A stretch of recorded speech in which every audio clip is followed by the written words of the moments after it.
Hey, salut YouTube, bienvenue sur Top du Top. Avez-vous déjà essayé d'imaginer à quoi ressembleront les êtres humains dans le futur? Peu importe, d'autres l'ont fait pour vous. Le docteur Alan Kwan, un expert en génomique de l'université de Washington, a collaboré avec l'artiste Nicolas Lam pour créer une représentation de l'homme et de la Terre dans 10 000 ans. Alors c'est parti.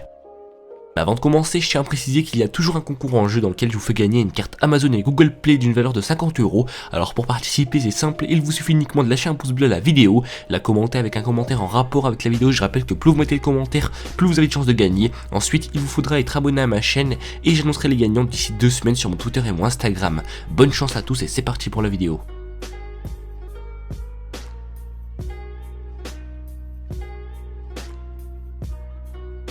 En cas de disparition de l'être humain, il ne faudra pas plus longtemps pour que la plupart des bâtiments, ponts et barrages tombent.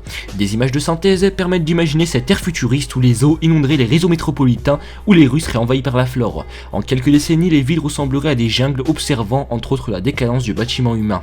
La calotte glaciaire du Groenland aura totalement fondu dans le cas d'un réchauffement climatique extrême situé à environ plus de 8 degrés. Le niveau de la mer aura augmenté de 6 mètres en moyenne, selon les chercheurs de l'Institut de Potsdam en Allemagne de l'Université Complutense de Madrid en Espagne. En cas de hausse des températures contenues à plus de 2 degrés, il faudra alors 50 000 ans pour voir fondre cette même calotte. Le calendrier de Maya est un cycle de 5128 années. Le calendrier précédent s'est achevé le 21 décembre 2012 et une partie de la population attendait à tort à la fin du monde.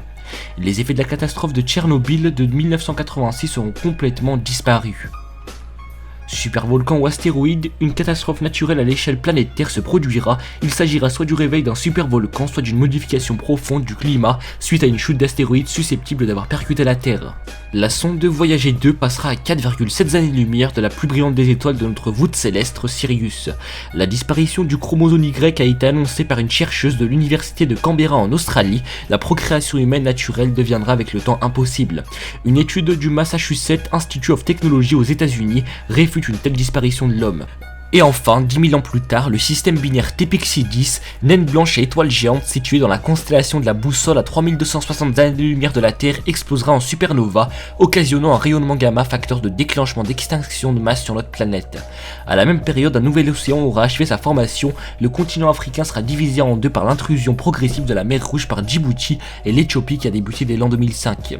La température à la surface de la Terre sera de 147 degrés, tandis que toute forme de vie aura disparu. La vidéo touche à sa fin, dites-moi en commentaire ce que vous en pensez, j'espère qu'elle vous aura plu, que vous avez appris des choses. En attendant, n'oubliez pas de lâcher un pouce bleu et la commenter, ça me fait vraiment plaisir. Je vous dis à très bientôt pour un prochain top. Ciao ciao.